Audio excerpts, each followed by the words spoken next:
বনি ইসরায়েলের একটা লোক, খুব লক্ষ্য করবেন, বনি ইসরায়েলের একটা লোক একজনের কাছ থেকে ব্যবসা করতে, মাল কিনতে যাওয়ার জন্য 10 টাকা স্বর্ণ মুদ্রা দিয়েছে, 10 টাকা। এই 10 টাকা স্বর্ণ মুদ্রা নিয়ে ওয়াদা দিয়েছে, আমি মাল কিনে এনে এই তারিখে বেচে তোমার টাকা দেবো। ও লোক দূরে জাহাজি পথে মাল কিনতে গেছে, মালটাল কিনে জাহাজে করে নিয়ে আসতেছে। মাঝ পথে আসলে, মাঝ সাগরের ভিতরে ঢুকলে ঝড় ছাড়ছে এমন ভাবে জাহাজের উল্টো দিক নিয়ে চলে গেছে কয়েকদিনের পর। এখন টাইম মতো ওই লোক আসতে পারে, যাই এক চরের পর ট্যাক্সে, ওর কাছে টাকা ছিল, সেই স্বর্ণ মুদ্রা 10 টাকা ছিল, এতে মাল কিনে ওই জায়গা বেচছে, সেই টাকা নিয়ে আসবে। এখন ওই টাকা রয়েছে, তারিখ ওই জাহাজ ফিরে আবার যদি ছাড়ে তাহলে সেই তারিখ মতো আসতে পারবে না। লোকটা চিন্তে পড়ে গেল যে আমি তো তার এই তারিখে টাকা দেবো বলে কইছি, আমার দোস্ত তো জাহাজ ঘাটে এসে বসে থাকবে না টাকার জন্য, কি করব? উনি খুঁজে একখান বাঁশ পাইছে, বাঁশরে দুই পাশে গিরে মাঝখানে ফাপনা এই জায়গা খুঁজে হুটো হয়ে যায়, ওর মধ্যে 10 টাকা ঢুকাইয়া ওই জায়গা সুন্দর করে ওইখানে লাগাই দিয়ে ভালো করে কায়দা করে লেমিনেটিং করিয়া সাগরের ভিতরে ছাড়িয়ে দিয়েছে। আল্লাহ, এই তারিখে আমার দোস্তরে টাকা দেওয়ার কথা ছিল, আমি তারিখ অনুযায়ী টাকা ছাড়িয়ে দিলাম, পৌঁছানোর মালিক তুমি। এই লোক বাস বইরে টাকা ছেড়ে দিয়ে এরপরে 3-4 দিন পরে ওই জাহাজ ছাড়ছে, জাহাজ আসতে আসতে 1 সপ্তাহ দেরি হয়ে গেছে। ও তো বিশ্বাস যে বাসে টাকা ছাড়ছি, এই কি জাহাজ মতো যায় নাকি, আমি আমার দায়িত্ব পালন করছি, বাকি সে টাকা পাই নাই, সে হয়তো আমার বাড়ি এসে বসে রয়েছে, বাড়ি যে টাকা দিয়ে দেবো। এবার জাহাজ 5-7 দিন পরে জাহাজ যখন এলাকায় গেছে, ওই লোক পাওনাদার লোক সে আইসা এই ঘাটের কিনারায় অপেক্ষা করতে দেখতেছে যে আমার দোস্ত আসলো না, কি ব্যাপার, মারা টারা গেল নাকি, এই তারিখ মতো আসতে চাইছিল। দেখে যে সাগরের ভিতরে একটা জাহাজ আসতেছে। আল্লাহ আকবার, ভুল বলছি, যেদিন টাকা পাওয়ার কথা, যেদিন টাকা দেওয়ার কথা, সেই দিন উনি জাহাজের অপেক্ষায় ঘাটে গেছে। সেই দিন উনি জাহাজের অপেক্ষায় যে আমার দোস্ত জাহাজ নিয়ে আসবে ঘাটে, এইতে টাকা দেবে। ঘাটে যে দেখে যে জাহাজটা আসতেছে, খুশিতে বাঘ, তাহলে টাকা পেয়ে যাবো, টাকাও দেবে, হয়তো সাথে কিছু হাদিয়াটা দিয়ে দেবে। অপেক্ষা করতেছে, এর মধ্যে দেখে যে জাহাজ আসতেছে। তা আস্তে আস্তে জাহাজ তো সাগরের ভিতরে দূরে দেখা যায় ছোট, যত কাছে আসে তত বড় হয় না, কিন্তু এই জাহাজটারে দূরের থেকে বড় জাহাজ মনে হচ্ছে, কিন্তু যত কাছে আসে তত ছোট দেখা যায়। কি জাহাজ না জেল করি, কোন বিপদে পড়লাম, জাহাজ দেখতে আর খেয়ে গেলাম। এই করতে করতে করতে করতে আসছি যখন দেখি যায় কি এরকম জাদু তো আমি কোনোদিন ফালাই পড়ি নাই, যে দূরে জাহাজ আর কাছে আসতে বড় জাহাজ ছোট হয়ে যায়। একই আস্তে আস্তে দেখা পুরোটা শীতকাল চলে যায়, প্রত্যেকটা মানুষেরই নিজস্ব বিছানায় একটু পিঠ দিয়ে আরামে ঘুমানোর শখ হয়, এবং সব মানুষই এই আরামটা করে থাকে। স্ত্রী থাকলে তার কাছে রাতের বেলা একটু ঘুমাইতে পারলে তাদের অনেক মজা লাগে। বক্তাদের কপালে শীতকালে সেই ভাগ্য হয় না। সারাটা জীবন এই শীতকাল গুলো চলে যায় রাস্তায় রাস্তায়, সবাই শুয়ে পড়ার পরে রাস্তায় থাকি 3 দল। আমরা বক্তারা রাস্তায় থাকি, আর পুলিশরা থাকে, এই পেট্রোল ডিউটির পুলিশরা, আর কিছু শিয়ালের সাথে দেখা হয় রাতে আমাদের সাথে। এভাবেই ঘুরে ঘুরে দেখলাম যে রাস্তায় আর কেউ নেই, আমরা 3 দলই আছি। অনেকদিন আগে আমার আব্বা সম্ভবত খুব অসুস্থ অথবা মারা গিয়েছিলেন, এমন কোন অ্যাক্সিডেন্ট এই মাঠে দাওয়াত দিয়েছিল আহমেদ জামাল সাহেব, আমি আসতে পারিনি, আমিও ভুলে গেছি। ওজোর জানাইলে তারা মেনে নেছে, কোনো সমস্যা নেই। তারপরে এবছরে এই দাওয়াতটা সময় মতো না, আরেকটা জায়গা দাওয়াত ছিল, সেই দাওয়াত তারা সুযোগ দেওয়ার কারণে সুযোগ পেয়েছি, ওইটা তারা পরিবর্তন করে নেছে। সেই সুবাদে মৌলানা শফিক সাহেব লাইন করে আপনাদের এখানে ডেটটা তৈরি করে দিয়েছে।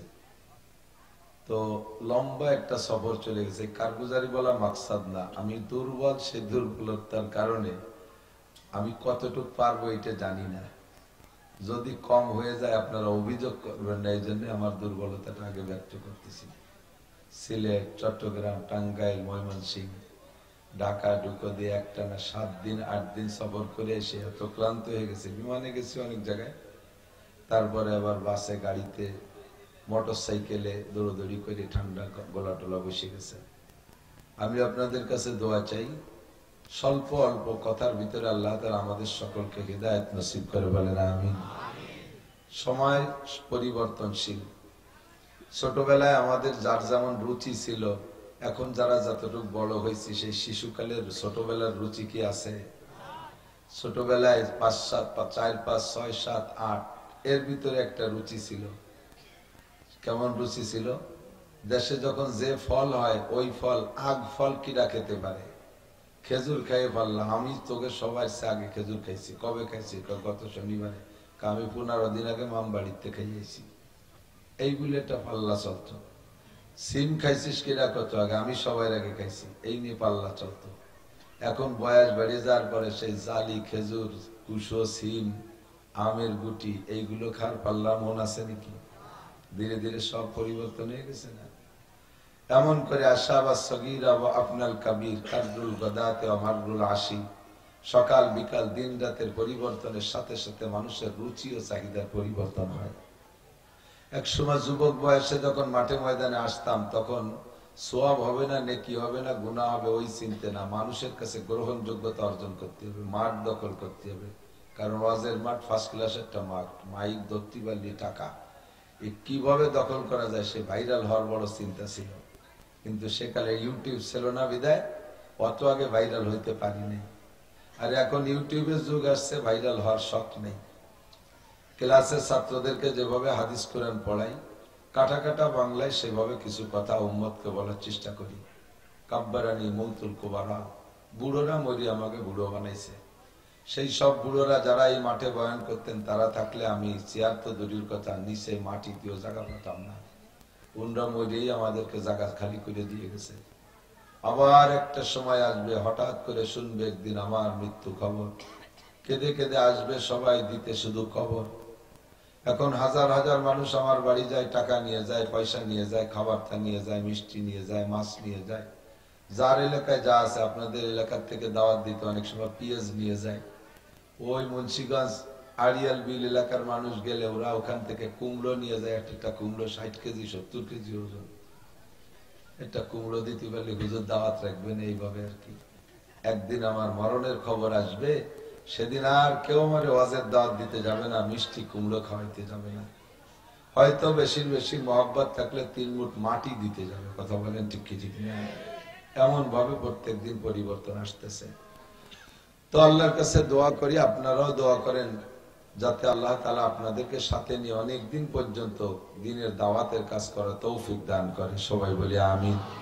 আমিও দোয়া করি আজকে যেমন মহব্বতের শীতের মধ্যে বসে আছেন, যেন আল্লাহ তাআলা কিয়ামতে আমাকে আপনাকে এই মহব্বত আর ভালোবাসা নিয়ে একই সাথে জান্নাতে যাওয়ার তৌফিক দান করে। বলি আমিন। আমিও যেমন বয়ান করতেছি, হুজুর আলাইহিস সালামও বয়ান করতেন। হুজুরের বয়ানের শেষ বয়ান বিদায় হজ। বিদায় হজে হুজুর আলাইহিস সালামের পর একটা আয়াত নাজিল হলো। ওই হজের বয়ানের খুতবার ভিতরেই আল-ইয়াউমা আকমালতু লাকুম দীনাকুম ওয়া আতমামতু আলাইকুম নি'মাতি ওয়া রাদিতু লাকুমুল ইসলাম দীনা। আল্লাহ পাক বললেন, আজকে এই মুহূর্তে এখন অর্ধকার দিবসে তোমাদের জন্য দ্বীনকে পরিপূর্ণ করে দেয়া হয়েছে, তোমাদের নিয়ামতকে পরিপূর্ণ করে দেয়া হয়েছে। ওয়ারাদিতু লাকুমুল ইসলাম দীনা, আর তোমাদের ইসলাম ধর্মের উপরে আমি আল্লাহ সন্তুষ্ট হয়ে গেছি। একটু বলেন সুবহানাল্লাহ। আয়াতটা শুনে নবী পাক টের পাইছেন আমার হায়াত শেষ। কারণ কোন জিনিস পূর্ণ হওয়ার পরে এরপর ওই জিনিস ধ্বংসের দিকে যায়। একটা ফুল যখন ফুটা শেষ হয়ে যায়, ওই ফুলটা কুড়ি বের হওয়া থেকে, মুকুল, ছোট্ট মুকুল যখন মুখ বের হয়েছে গাছের ডালের মাথায়, সেই থেকে নিয়ে একটা গোলাপ ফুল ফুটে যাওয়ার আগ পর্যন্ত যে টাইমটা সে অতিবাহিত করছে, ফুটার পরে আর সেই টাইম সে পায় না। কতক্ষণ? ছোট্ট মুকুল থেকে নিয়ে ফুটা পর্যন্ত 1-1.5 মাস 2 মাসও সময় লাগে, কিন্তু একবার ফুটা কমপ্লিট হয়ে গেলে পড়তে কয়দিন লাগে? একদিন পরেই পাপড়ি ঝরা শুরু হয়ে যায়। নবী আলাইহিস সালাতু ওয়াস সালাম ইসলামের বিল্ডিং তৈরি করেছেন, ইসলামের ফুল ফুটাইছেন 23 বছর যাবত। পরিপূর্ণ ফুটতে লাগছে 23 বছর। যখন 23 বছর পুড়ে গেছে তখন আল্লাহ আয়াত নাজিল করলেন, হুজুর বুঝছেন, এখন আমার ফুল ফুটা শেষ, পাপড়ি ঝরার সময় এসে গেছে। সেই সময় হুজুর আলাইহিস সালাতু ওয়াস সালাম সাহাবায়ে কিরামদেরকে ডাক দিয়ে বল, আল্লাহ পাকের কাছে আগে পরামর্শ করছেন, আল্লাহ, দিন দুনিয়ায় থাকার জন্য দিনের গার্জিয়ান লাগে। খেয়াল করেন, দিন দুনিয়ায় থাকার জন্য দিনের গার্জিয়ান লাগে, আর নবীরা হলেন দিনের গার্জিয়ান। তা আমি তো শেষ নবী, আনা খাতামুন নাবিয়্যিন লা নাবিয়্যা বাদি, আমি শেষ নবী, আমার পরে কোনো নবী আসবে না, নবীদের সিরিয়ালের গার্জিয়ান আমি শেষ। তাহলে আমার পরে তোমার এই দিন দুনিয়ায় ধরে রাখবে কারা, এই জিম্মাদারি কাদেরকে দিয়ে যেতে পারি? আল্লাহ পাক বললেন তুমি কোরআন শরীফ পড়ে দেখো কাদেরকে দিবা। কোরআন শরীফের মধ্যে আছে কাকে দিতে হবে। কোন আয়াত পড়বো? আল্লাহ বললেন ইন্নামা ইয়াখশাল্লাহ মিন ইবাদিহিল উলামা, আমাকে ভয় করার মতো ভয় করে একমাত্র উলামায়ে কেরাম। কারণ যে যাকে চেনে সে তাকে মানে। কতক্ষণ? আমরা ডাক্তার চিনি না, সবচেয়ে বড় ডাক্তার কে? আমরা তো সব ডাক্তারে ওই যে প্রেসার মাপা যন্ত্র রে কি কয়, এটা গলায় ঝুলানো থাকলে কুমোর মতো মনে হয় যে সবই ডাক্তার, এক মাপের ডাক্তার। কিন্তু এই ডাক্তারের ভিতরে ছোট বড় পার্থক্য আছে। এটা সবচেয়ে ভালো চেনে কারা? যারা ডাক্তারি পড়াশোনা করছে তারা। পুলিশের পদমর্যাদা সম্পর্কে জানে কে? কোন কোন পুলিশকে স্যার করতে হবে, বড় স্যার করতে হবে, মাইজি স্যার করতে হবে, এইটা পুলিশটাই ভালো জানে, আমরা পাবলিকরা অতটা ভালো জানি না। তো উলামায়ে কেরামি আল্লাহকে ভালো করে গবেষণা করে আল্লাহকে চেনে, চেনার মতো চেনে, কেমন ভয় করা দরকার তেমন ভয় করবে। এজন্য আল্লাহ বলেন ইন্নামা ইয়াখশাল্লাহ মিন ইবাদিহিল উলামা, আমাকে ভয় করার মতো ভয় করা উলামায়ে কেরাম। কাজেই তোমাদের পরে, নবীদের পরে উলামায়ে কেরামরে তুমি ধর্মের দায়িত্ব দিয়ে আসতে পারো। এবার নবী আলাইহিস সালাতু ওয়াস সালাম এই সুযোগে ডাক দিয়ে বললেন ইন্নাল উলামা ওয়ারাসাতুল আম্বিয়া, উলামায়ে কেরাম নবীদের ওয়ারিস, উলামায়ে কেরাম নবীদের অ্যাসিস্ট্যান্ট, উলামায়ে কেরাম ধর্মের ধারক বাহক, এরাই উম্মতের কাছে ধর্মের দাওয়াত পৌঁছাবে, এটা তাদের দায়িত্ব। আল্লাহু আকবার। তো সেই থেকে নবী আলাইহিস সালাম চলে যাওয়ার পর থেকে নিয়ে উলামায়ে কেরাম আপনাদেরকে নিয়ে নাড়াচাড়া করে, খুব খেয়াল করতে হবে, বেশিক্ষণ না। উলামায়ে কেরাম যার যেমন জ্ঞান, যার যেমন বুদ্ধি, যার যেমন এলেম আছে সে সেইভাবে আপনাদেরকে বোঝানোর চেষ্টা করে। আমি মাদ্রাসার ক্লাসে যেভাবে পড়ি, যেভাবে ছাত্রদের বুঝাই, আপনাদেরকে সেভাবে একটা ক্লাসে নিয়ে বসতে চাই। 5টা মাসালা যদি আমি বলি, এই 5টা মাসালার পর আমল করার চেষ্টা করা যাবে না ইনশাআল্লাহ? একটু ফিকির করেন, করা যাবে না ইনশাআল্লাহ? আল্লাহ কবুল করুক বলেন আমি। কেউ নড়াচড়া না করি, একান্ত পেশা বসলে উঠে যাবেন, বেশিক্ষণ সময় নষ্ট করব না। তো আল্লাহ পাক রব্বুল আলামিন কোরআনে কারীমের ভিতরে আমাদেরকে জানাই দিয়েছেন, মানুষকে আমি গজব দিয়ে ধ্বংস করার জন্য সৃষ্টি করিনি। মানুষকে বানাইতে আল্লাহ তাআলা নিজ হাত ব্যবহার করেছেন, অন্য কিছু বানাইতে আল্লাহ হাত দিয়ে বানায়নি। 5টা জিনিস বানাইছে হাত দিয়ে, আল্লাহর হাত দিয়ে। কয়টা? 5টা জিনিস বানাইছে আল্লাহ হাত দিয়ে। 1 নম্বরে আল্লাহর আরশ বানাইছে আল্লাহ হাত দিয়ে। 2 নম্বরে জান্নাতে আদন আল্লাহ, 2 নম্বরে আল্লাহর কলম, যেই কলম দিয়ে আল্লাহ তাআলা আসমানি কিতাব লেখেন এবং মানুষের তাকদীর লেখেন, এই কলমটা আল্লাহ তাআলা হাত দিয়ে তৈরি করেছেন। 3 নম্বরে 8টা জান্নাতের ভিতরে একটা জান্নাতের নাম জান্নাতে আদন, এইটা আল্লাহ তাআলা হাত দিয়ে তৈরি করেছেন। ওর কারুকার্য সব আল্লাহ হাত দিয়ে বানাইছে, বাকি 7টা জান্নাত হাত দিয়ে বানায়নি। 4 নম্বরে আল্লাহ তাআলা মুসা আলাইহিস সালাতু ওয়াস সালামের জন্য যে কিতাবটা বরাদ্দ করেছেন, নাম তার তাওরাত। জবরদস্ত পাথরে 12 হাত লম্বা 8 হাত চওড়া পাথরের গায়ে আল্লাহ তাআলা 1000 ভলিউমে 10 লক্ষ আয়াত নিজ হাতে কলম দিয়ে লিখেছেন। এটা বলেন আরেকবার। 5 নম্বর আদম আলাইহিস সালাম সহ কিয়ামত পর্যন্ত যত মানুষ আসবে, মুসলমান, অমুসলমান, হিন্দু, বৌদ্ধ, খ্রিস্টান, কাফের, মুশরিক, মুরতাদ, বেঈমান, ইহুদ, নাসারা, নাস্তিক যারা আছে, সমস্ত মানুষের মাথাটুক, গলার উপরে টুক আল্লাহ নিজ হাত দিয়ে বানাইছে। আল্লাহ বলেন, যা আমি নিজ হাত দিয়ে বানাইছি তা ক্ষতিগ্রস্ত হবে, ধ্বংস হবে, এদেরকে আমি ধ্বংস করে দেব, বিপদে ফেলাবো, এইটা আমার কামনা না। আমি চাই তোমরা সবাই জান্নাতে যাও, বলেন আমিন। আল্লাহ চায় যে আমরা সকলে জান্নাতি হই, আমরা জাহান্নামী হব, এটা আল্লাহ চান না। আমাদেরকে দুনিয়ায় বানাইয়া পাঠাইয়া আল্লাহ তাআলা আমাদের সুখ শান্তির জন্য অসংখ্য আসবাব তৈরি করেছেন। জীবনে যা কিছু প্রয়োজন সব দৈনন্দিন তৈরি হচ্ছে, নতুন নতুন করে আবিষ্কার হচ্ছে, সামনে এসে যাচ্ছে, ঠিক কি না? কোনো তার অভাব রাখেন নাই। আল্লাহ পাক বলেন, আমি তোমাদেরকে ধ্বংস করার জন্য, গজব দিয়ে শেষ করার জন্য আমি সৃষ্টি করি নাই। তবে আমি যেহেতু তোমাদেরকে বানাইছি, তোমাদের কাছ থেকে আমার কিছু কামনা আছে, একটা আশা আমার আছে, সেটা হলো ওমা খালাকতুল জিন্না ওয়াল ইনসা ইল্লা লিয়াবুদুন। অন্য যত সৃষ্টি করেছি সব বানাইছি তোমাদের খেদমতের জন্য, সব। যত সৃষ্টি বলবেন, আপনি চেনেন আর না চেনেন, সবাই আমার আপনার খেদমত করে। কতক্ষণ? আর শুধু আমাদেরকে বানাইছে আল্লাহ কি জন্য? তার ইবাদতের জন্য। আল্লাহকে আমার ইবাদত যতদিন করবা অতদিন আমার পুরস্কার শুনে নাও। ওয়ালাউ আন্না আহলাল কুরা আমানু ওয়াত্তাকাও লাফাতাহনা আলাইহিম বারাকাতিম মিনাস সামাই ওয়াল আরদ। তুমি যদি ঈমানদার হয়ে যাও, তুমি যদি মুত্তাকিন পরহেজগার হয়ে যাও, হে দুনিয়ার মানুষ, তুমি যদি আমি আল্লাহর উপরে বিশ্বাস স্থাপন করো, আমি আল্লাহ আছি এই কথা তুমি স্বীকার করো, তুমি যদি এই বিশ্বাসটা অন্তরে বসায় নিতে পারো, ওয়াত্তাকাও, আর কিয়ামতে আমার সামনে দাঁড়িয়ে তোমার জীবনের 4টি মুহূর্তের ইমিগ্রেশন হবে, 4টি মুহূর্তের ইমিগ্রেশন হবে। বিমানে উঠতে চেক হয়, সেই বিমানের পরিভাষায় এই চেককে বলে ইমিগ্রেশন। 4টি ইমিগ্রেশন বিমানে হয়। 1 নম্বরে মাল ব্যাগেজের ইমিগ্রেশন হয়, 2 নম্বরে পাসপোর্ট ইমিগ্রেশন হয়, 3 নম্বরে টিকিট ইমিগ্রেশন হয়, 4 নম্বরে বডি ইমিগ্রেশন হয়। বডির ভিতরে কোনো অবৈধ কিছু আছে নাকি এটার একটা চেক হয়। এই 4টে চেকের পরে যদি পাস করতে পারেন তাহলে আপনি বিমানে উঠতে পারবেন, দেশে বিদেশে যেখানে যাইতে চান যাইতে পারবেন। সেম কোয়ালিটি জান্নাতের বিমানে উঠে আপনি জান্নাতে যাবেন।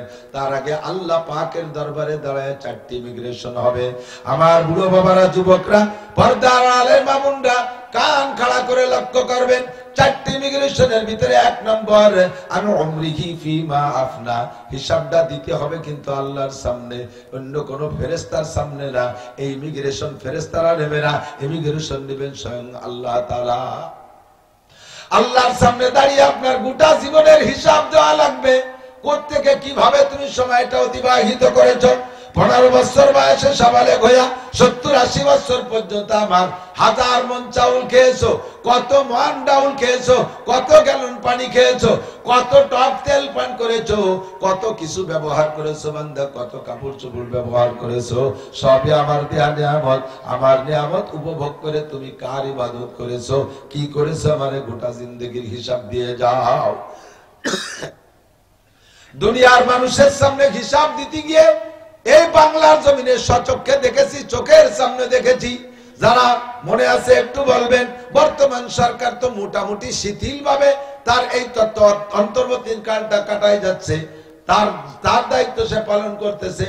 ফাঁকে সামনে নির্বাচন দিয়ে সরে যেতে পারলে বাসে, কিন্তু এই আওয়ামী লীগের 15-16 বছরের আগে পরপর 3টে বছর চালাইছে 3 জন মানুষে, ফখরুদ্দিন, ইয়াজউদ্দিন, মঈনুদ্দিন। মনে আছে নাকি তত্ত্বাবধায়ক সরকারের আমল?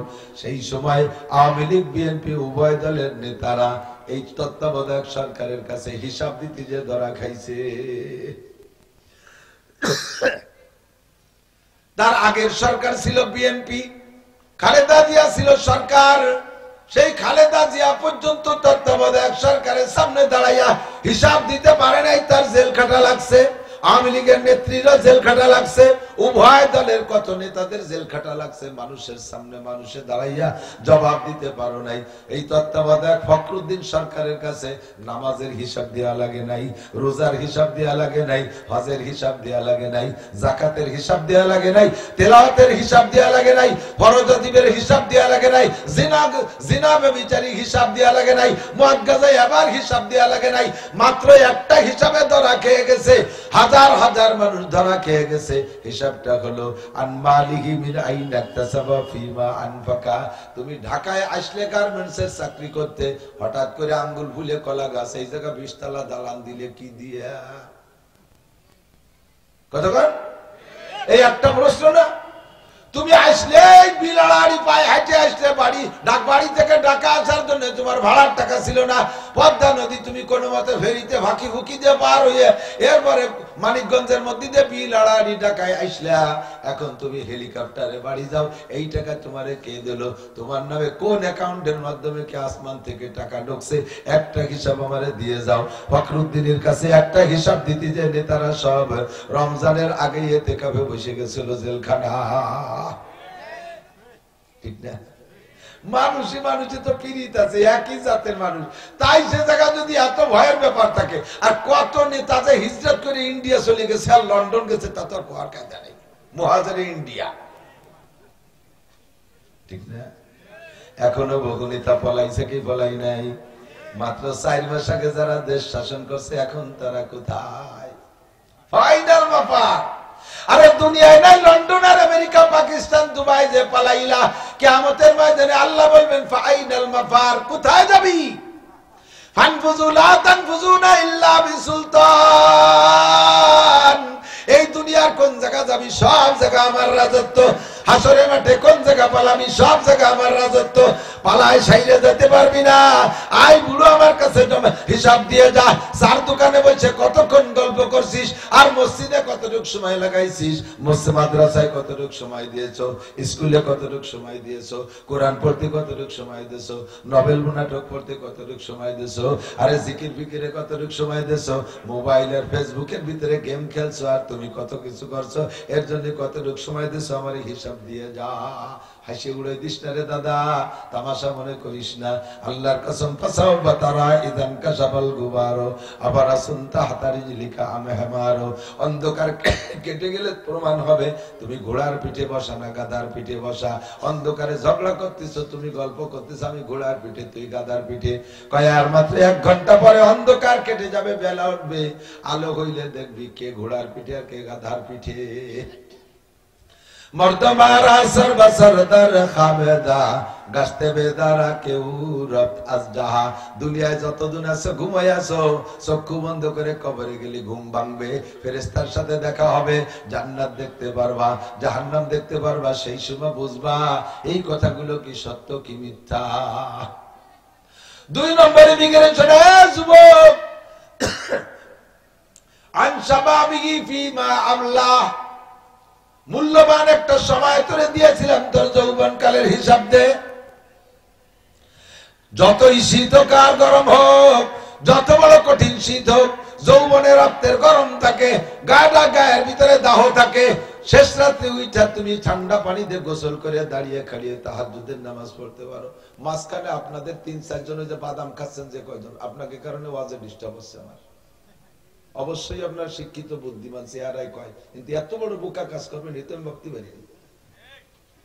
আমি মেহমান, আমারে বক বক করতে লাগাই দিয়ে আপনারা বাড়ি এলা খাচ্ছেন, আমারে কটা দেন আমিও খাই, পরে অজ হবে, নাহলে হবে না। 1 লক্ষ মানুষ নীরবে বয়ান শুনবে, একজন মানুষ উল্টো পাল্টা করলে কথা আসে না। আমি বিশ্বনবী মুহাম্মদ রাসূলুল্লাহ বয়ানে আটকে গেছে। জিবরাইলকে হুজুর ওয়াজ করেন, কয় পারতেছিল ওই 1 লোকের কারণে। কয় লোক কি হয়েছে? কয় যে ওই লোক বলছে খালি যে ফুটফুট করে বাদাম খায়, খেজুর খায়, আর এই কদুর বিচি, সৌদি আরবে কুমড়োর বিচি, কদুর বিচি, সিমির বিচি, এগুলো খায় অনেক আগে। ও বসে বসে এই আকাম করতেছে আর মুহি মুহি তর্ক করে, এই জন্য পারতেছি না। তারপরে যা কইল সেটুকু আর আমি কব না। আল্লাহ, তাহলে যৌবনের হিসাব। এখন যুবকরা ইচ্ছা করলে শেষ রাত্রে উঠে ঠান্ডা পানি দিয়ে গোসল করে তাহাজ্জুদ পড়া যায়, যায় কি যায় না? বুড়ো হয়ে গেলে গরম পানি দিয়ে ওযু বানাই দিলিও একবারে রোজু দিয়ে 1 ওয়াক্তে 3 পদের নামাজ পড়িয়ে সারিয়ে সাজায় না। ওযু বানায় মসজিদে যে কোনো মতে সুন্নত 4 রাকাত পড়িয়া তলবাট চিবিয়ে ধরে বাড়ি চলেছে। কাকা কোন জায়গা যান? কথা কইছে ভাই ছুটি গেছে। ভিড়ে বাইরে যে ওযু বানাইছে কোনো মতে ফরজ পড়ছে, আবার তলবাট চিবিয়ে ধরে চলে গেছে। কোথায় যান? সুন্নত পড়বে না, কারণ আর মনে পেশাব আইছে। আবার পেশাব করে ওযু বানাই শেষের 2 রাকাত পড়া লাগে। 1 ওয়াক্তের নামাজ পড়তে বুড়ো কালে 3 বার ওযু বানানো লাগে, কথা কন না ঠিক না? আর যৌবন কালে সকালে ওযু দিয়ে ঈশার নামাজ পড়তে পারো। কাজে ওই টাইমটা important, very very important time. সেই টাইমের হিসাব দিয়ে করছিস বল। বাইসাইকেল চালায় সরমুনায় যাতে পারতি গেছিলি? বাইসাইকেল চালাই ইস্তেমায় যাইতে পারতি গেছিলি? বাইসাইকেল চালাই দিয়ে উড়াকান্দি গেলি, তো ও জায়গা গেলি এ জায়গা গেলি দেখে। পায়ে হেঁটে 10 কিলোমিটার যে দুর্গা পূজায় শরীক হলি, তা 5 কিলোমিটার হাইটে যে কেন মাহফিলি গেলি না?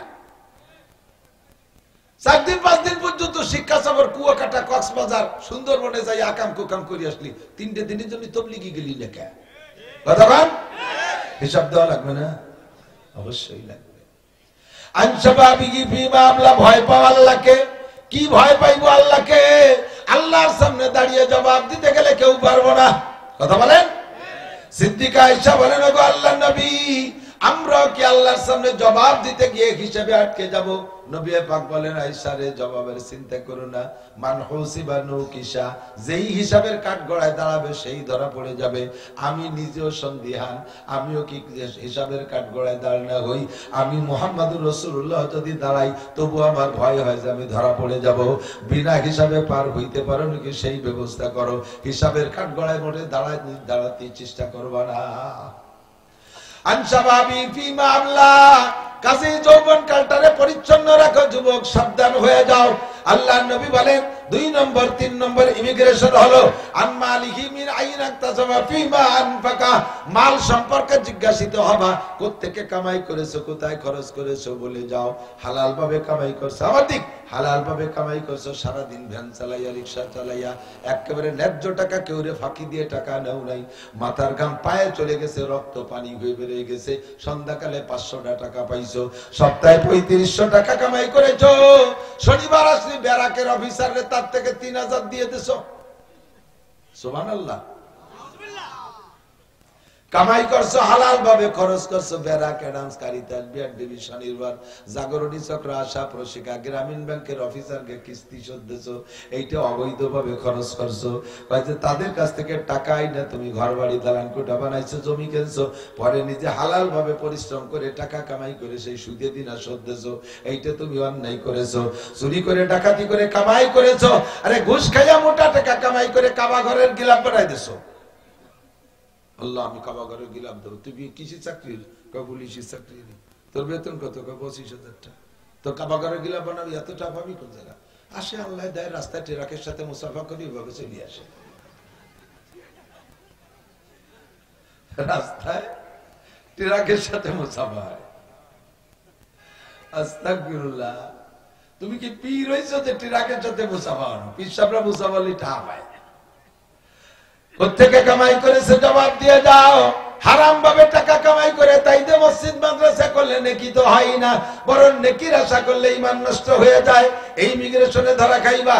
3 নম্বর, ওই 2 নম্বরের 3 নম্বরের ভিতরে আরেকটা শাখা হলো কামাই করছো হারাম ভাবে, কামাই করছো হালাল ভাবে, খরচ করছো হারাম ভাবে, এটাও অন্যায়। আবার হালাল ভাবে কামাই করে হারামে খরচ করছো, হারামে কামাই করে হালালে খরচ করছো, উভয়টাও অন্যায়। হালাল করবা, হালাল ভাবে কামাই করবা, হালাল ভাবে খরচ করবা। এইটা তুমি তোমার স্ত্রীকে একটা কাপড় কিনে দিবা, তাও সদকার নেকি। তোমার মারে একখান শাড়ি কিনে দিবা, তাও টাকাটা দান করার সওয়াব। তোমার স্ত্রীকে তুমি একখান নাকের দুল কিনে, নাকের ফুল কিনে দিবা, কানের দুল কিনে দিবা, তাতে তোমার আমল নামায় 7 ভরি স্বর্ণ আল্লাহর রাস্তায় দান করার নেকি হইয়া যায়। হাত্তাল লুকমাতে ফিফি হে, এমন কি কোন মহিলা যদি তার স্বামীর মুখে 1 লুকমা খানা তুলে দেয়, 1 লুকমা খানা তুলে দেয়, একটা ডালিমের দানা স্বামীর মুখে তুলে দেয়, একটা কুল বরই স্বামীর মুখের মধ্যে দিয়ে দেয়, একটা কমলা লেবুর দানা স্বামীর মুখে মোহাম্মদের সাথে তুইলা দেয়, আল্লাহর নবী বলেন ওই মহিলার আমল নামায় 7 ভরি স্বর্ণ আল্লাহর রাস্তায় সদকা করার নেকি লেখা হইয়া যায়। হালাল পন্থায় উপার্জন করলে এই নাকি। 4 নম্বর ইমিগ্রেশন হবে, 4 নম্বর ইমিগ্রেশন হবে। বন্ধু ভালো করে মনে রাখো, মাদা আমিলা বিমা আলিমা, সন্ধ্যা থেকে পর্যন্ত বছরে 8টা-10টা মাহফিল শোনেন, বক্তারা যার যার কায়দায় তার ইলম উন্মুক্ত করে দিয়ে আপনাদের সামনে বয়ান করে।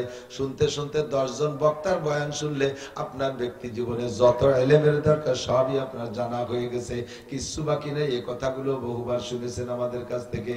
যে কথাগুলো শুনেছো তারপর আমল করছো কতটুকু কইয়া যাও। জানছো যে আমল করছো কতটুকু? হে যুবক আমার দিক তাকাও। আল্লাহ পাক বলে বলো আন্না হালাল কুরআন ওয়াত্তাকাও, যদি আমারে বিশ্বাস করো আর আমাকে এই ব্যাপারে ভয় পাও তাহলে তুমি কখনো কোনো ফরজ ছাড়তে পারবে না। আল্লাহকে যে বিশ্বাস করে আল্লাহর সামনে দাঁড়িয়ে জবাব দেওয়া লাগবে, এই ব্যাপারে যার অন্তরে ভয় আছে ওই লোকটা নামাজ ছাড়তে পারে না। কথা বলেন পারে?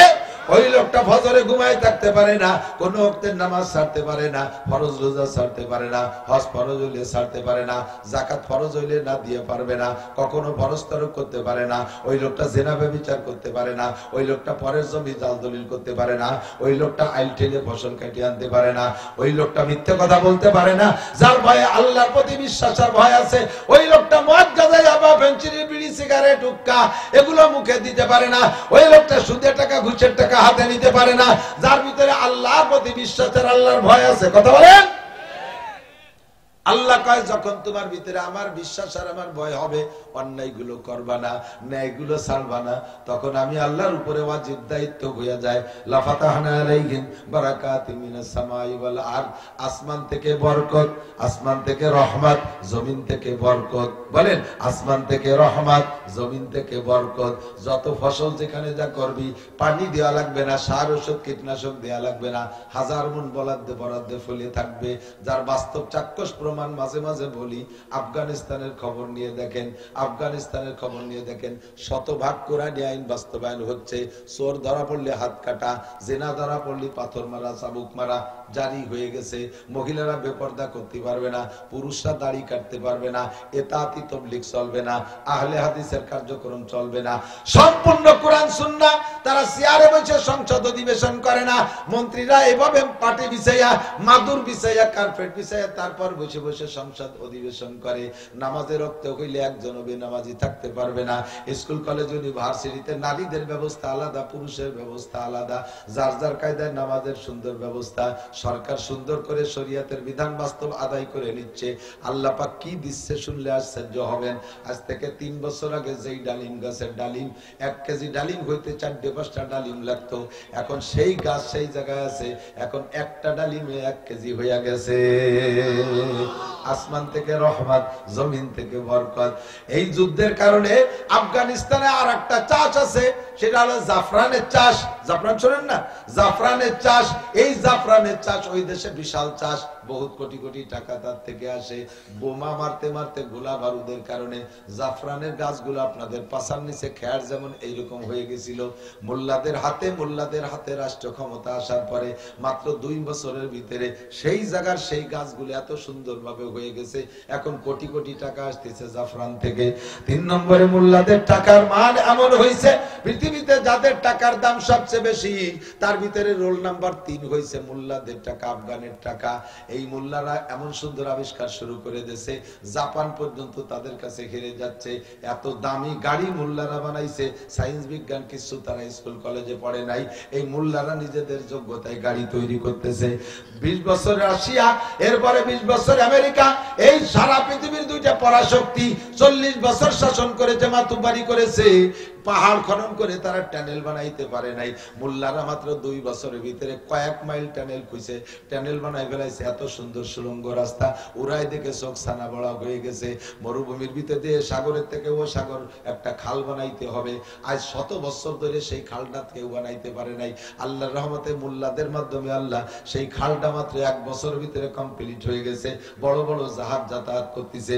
সদ্য একটা খনিজ সম্পদ পাইছে, একটা খনিজ। যত মোবাইল আর কম্পিউটার ক্যামেরার ভিতরে যে পাওয়ারটা আছে, এই পাওয়ার কি যেন নাম কয় ভুলে গেছি, এই পাওয়ারের যে খনি, এই খনিটা পাইছে মোল্লারা।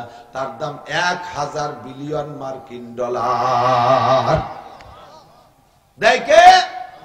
একটু জোরে কান্না কে দেয়?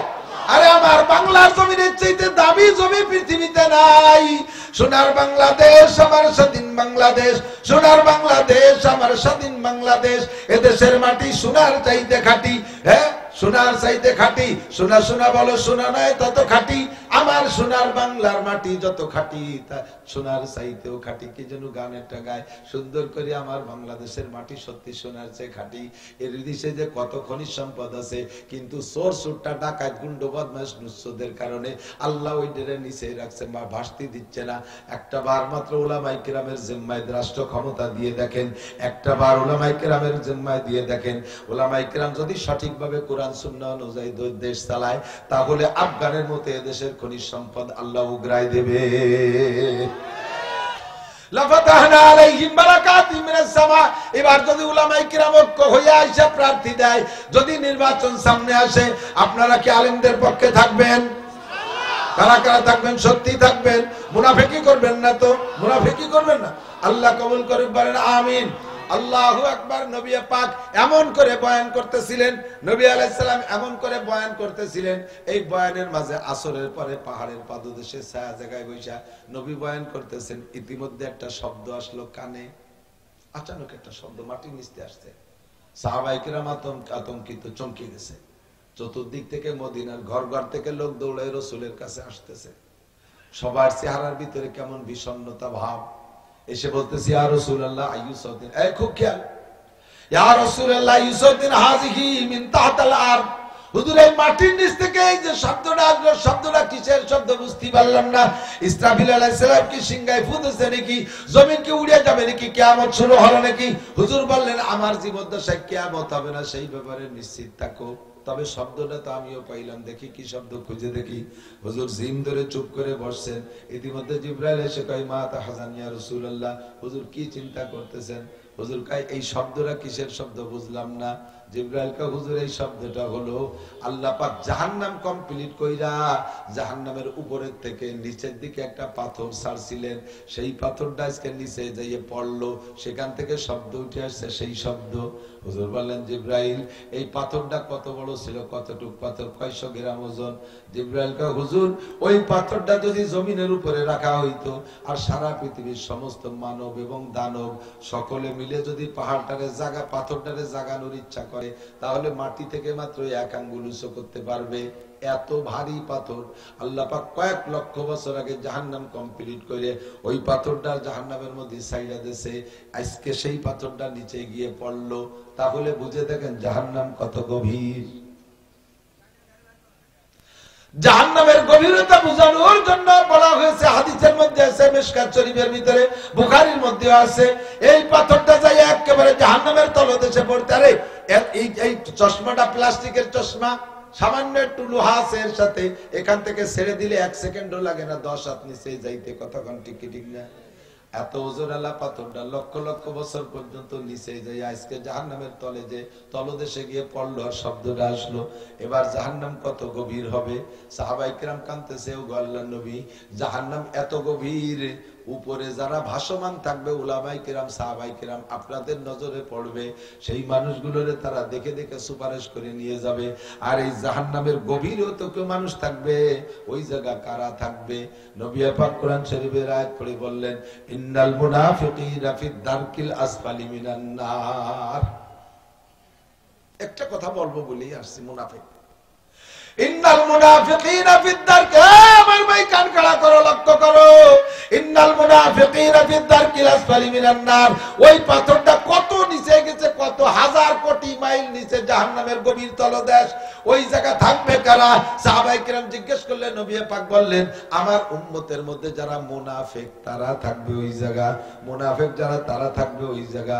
সাহাবায়ে কেরাম কাঁদতেছে, ওগো আল্লাহর নবী উপরে উপরে যারা ভাসবে তারা কোনো না কোনো ভালো মানুষের চোখের সামনে পড়লে সুপারিশ করে বের করে নেবে, ওই তলদেশে যারা পড়ে থাকবে তারা তো কোনো ভালো মানুষের চোখে পড়বে না, তারা তো অনাদি অনন্তকাল ওর নিচে পড়েই থাকবে।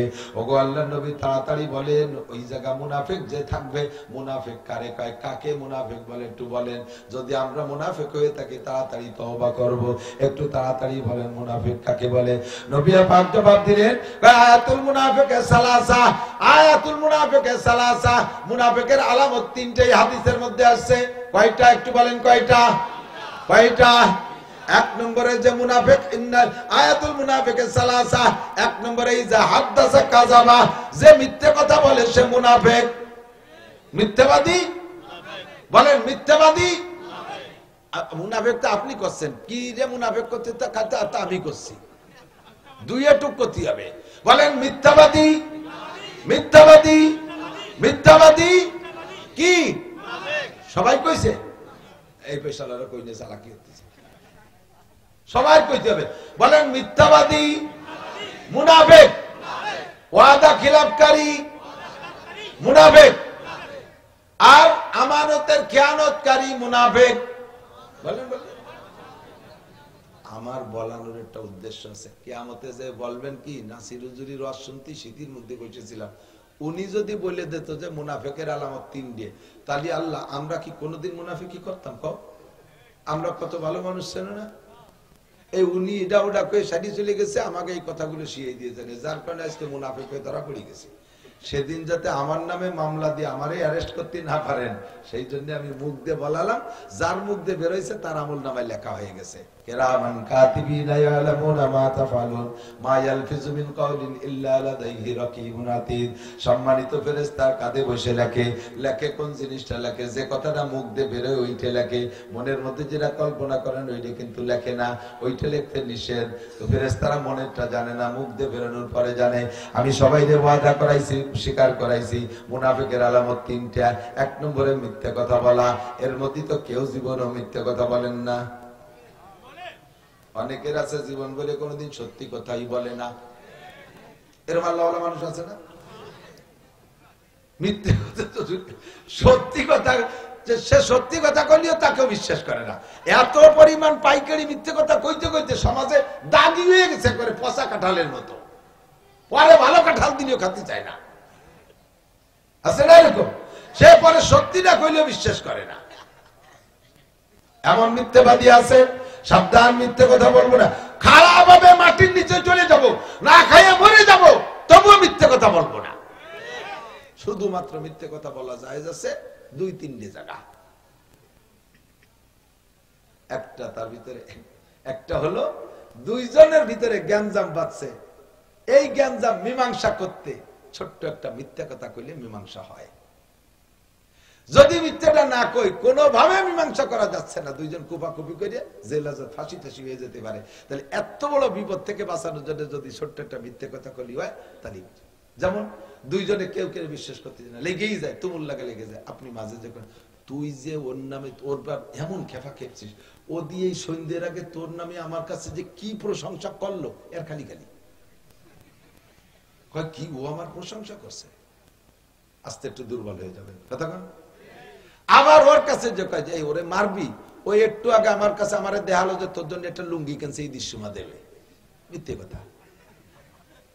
দুইজনের ভিতরে ফিরিতে গেছে, মিটে গেছে, এই মিথ্যে কথাটা যায়। কথা বুঝিয়েছে না? আল্লাহ আর এক জায়গায় মিথ্যে কথা, বোর কাছে মিথ্যে কথা কওয়া যায়। সর্বনাশ করছে রে বিটিরা, তো খেপকে নেওয়া আমার না।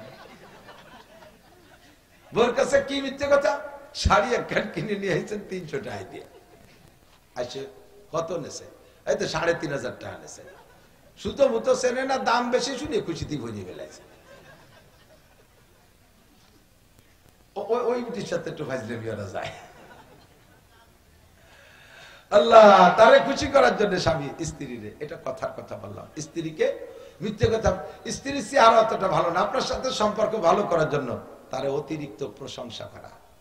তুমি কিসের প্রিয়াঙ্কা চোপড়া, অথচ বউটা কাউসার মতো কালা, নাম কাজলি না, আর চেহারা আলকাতরাতুন্নিসা, বাপের নাম কালামুল্লাহ, গোষ্ঠী শুদ্ধ হাফসি মার্কা, অথচ বউটারে খুশি রাখার জন্য কয় তুমি প্রিয়াঙ্কা চোপড়ার চাইতে কি সিঁড়িটা ওটা সেটা নায়ক নায়িকা কি ওর দেখতে মনে চাই নাকি। এই খুশি প্রশংসা করলে এটা তো মিথ্যে প্রশংসা, এতে বউ খুশি হয়ে যায়, এটা জায়েজ আছে। বাকি শুক্রবারে টাকা দেবো, দোস্ত 100 টাকা দেয়, সারা বছরের মধ্যে শুক্রবার নেই, মিথ্যে কথা। কথা কন, মিথ্যে কথা। কোথায় কোথায় মিথ্যে কথা, বানায় বানায় গল্প কয়, মিথ্যে কথা। 1 নম্বরে ইজা হাদাসা কাযাবা, মিথ্যে কথা বলে কথায় কথায়। 2 নম্বরে ওয়াইজা ওয়াদা আকলাফা, লেনদেন করে, লেনদেনের ভিতরে ওয়াদা করে খিলাফ করে। দোকানের থেকে বাকি কিনে আগামী বাজারে হাটে এসে টাকা দেব, এরপরে বাজারে ওই গলি দেই ডোয় না, অন্য অন্য দোকান থেকে কিনে নিয়ে যায়, বছরের মধ্যে তার সাথে সাক্ষাৎ নাই। এরকম কিছু ভালো মানুষ আছে না সমাজে? আল্লাহু আকবার। এই ওয়াদা করে খিলাফ করে, অন্য দোকান থেকে কিনে নিয়ে যায়। ওই দোকানদার অন্য দোকানদারে কয় আরে খালেক মোল্লারে দেখছিস নাকি, না মরে গেছে, জানাজার তো কোনো খবর টবর পেলাম না, কদিন দিয়ে একটু আমার কাছ থেকে কিনে নিয়ে গেল। ওদের কাছে টাকা পাবো, সেই টাকা দেওয়ার কথা ছিল 15 দিন আগে, আজও দিল না। এই সমস্ত ওয়াদা খিলাফ করবেন না। ওয়াদা যদি পুরো করার চেষ্টা করেন তাহলে আল্লাহ আপনাকে সহযোগিতা করবে। বুখারী শরীফের মধ্যে একটা হাদিস আছে, নবী পাক বলেন, বনি ইসরাইলের একটা লোক, সময় কম স্বাস্থ্যের সাথে পারতেছি না, মুনাজাত করব। বনি ইসরাইলের একটা লোক, খুব লক্ষ্য করবেন, বনি ইসরাইলের একটা লোক একজনের কাছ থেকে ব্যবসা করতে, মাল কিনতে যাওয়ার জন্য 10 টাকা স্বর্ণ মুদ্রা নিয়েছে, 10 টাকা। এই 10 টাকা স্বর্ণ মুদ্রা নিয়ে ওয়াদা দিয়েছে, আমি মাল কিনে এনে এই তারিখে বেচে তোমার টাকা দেবো। ও লোক দূরে জাহাজি পথে মাল কিনতে গেছে, মালটাল কিনে জাহাজে করে নিয়ে আসতেছে। মাঝ পথে আসলে, মাঝ সাগরের ভিতরে ঢুকলে ঝড় ছাড়ছে এমন ভাবে জাহাজের উল্টো দিক নিয়ে চলে গেছে কয়েকদিনের পর। এখন টাইম মতো ওই লোক আসতে পারে, যাই এক চরের পর ট্যাক্সে, ওর কাছে টাকা ছিল, সেই স্বর্ণ মুদ্রা 10 টাকা ছিল, এনতে মাল কিনে নিয়ে ওই জায়গা বেচছে, সেই টাকা নিয়ে আসবে। এখন ওই টাকা রয়েছে, তারিখ ওই জাহাজ ফিরে আবার যদি ছাড়ে তাহলে সেই তারিখ মতো আসতে পারবে না। লোকটা চিন্তে পড়ে গেল যে আমি তো তার এই তারিখে টাকা দেবো বলে কইছি, আমার দোস্ত তো জাহাজ ঘাটে এসে বসে থাকবে না টাকার জন্য, কি করব?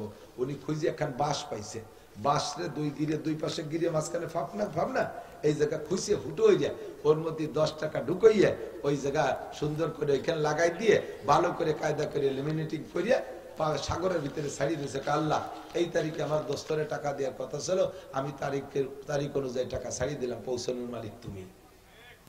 এই লোক বাস বইরে টাকা ছেড়ে দিয়ে এরপরে 3-4 দিন পরে ওই জাহাজ ছাড়ছে, জাহাজ আসতে আসতে 1 সপ্তাহ দেরি হয়ে গেছে। ও তো বিশ্বাস যে বাসে টাকা ছাড়ছি, এই কি জাহাজ মতো যায় নাকি, আমি আমার দায়িত্ব পালন করছি, বাকি সে টাকা পাই নাই, সে হয়তো আমার বাড়ি এসে বসে রয়েছে, বাড়ি যে টাকা দিয়ে দেবো। এবার জাহাজ 5-7 দিন পরে জাহাজ যখন এলাকায় গেছে, ওই লোক পাওনাদার লোক সে আইসা এই ঘাটের কিনারায় অপেক্ষা করতে দেখতেছে যে আমার দোস্ত আসলো না, কি ব্যাপার, মারা টারা গেল নাকি, এই তারিখ মতো আসতে চাইছিল। দেখে যে সাগরের ভিতরে একটা জাহাজ আসতেছে। আল্লাহু আকবার, ভুল বলছি, যেদিন টাকা পাওয়ার কথা, যেদিন টাকা দেওয়ার কথা, সেই দিন উনি জাহাজের অপেক্ষায় ঘাটে গেছে। সেই দিন উনি জাহাজের অপেক্ষায় যে আমার দোস্ত জাহাজ নিয়ে আসবে ঘাটে, এইতে টাকা দেবে। ঘাটে যে দেখে যে জাহাজেরটা আসতেছে, খুশিতে বাঘ, তাহলে টাকা পেয়ে যাবো, টাকাও দেবে, হয়তো সাথে কিছু হাদিয়াটা দিয়ে দেবে। অপেক্ষা করতেছে, এর মধ্যে দেখে যে জাহাজ আসতেছে। তা আস্তে আস্তে জাহাজ তো সাগরের ভিতরে দূরে দেখা যায় ছোট, যত কাছে আসে তত বড় হয় না, কিন্তু এই জাহাজটারে দূরের থেকে বড় জাহাজ মনে হচ্ছে, কিন্তু যত কাছে আসে তত ছোট দেখা যায়। কি জাহাজ না জেন পড়িয়ে কোন বিপদে পড়লাম, জাহাজ দেখতেছি না আর খেয়ে গেলাম।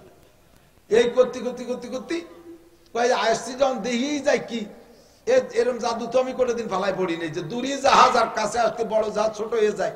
একই আস্তে আস্তে দেখা যায় এখন বাস এসে মিশছে, কাছে আইসে এখন বাস। এমন কি লজ্জায় পড়ে গেছে যে কি এখন তালা তো এই জাহাজ লাস্টে বাস হয়ে গেল, এ তো কোনোদিন শুনিও নাই দেখিও নাই। আচ্ছা এই বাস খান কেমন, পুরনো এখান বাস।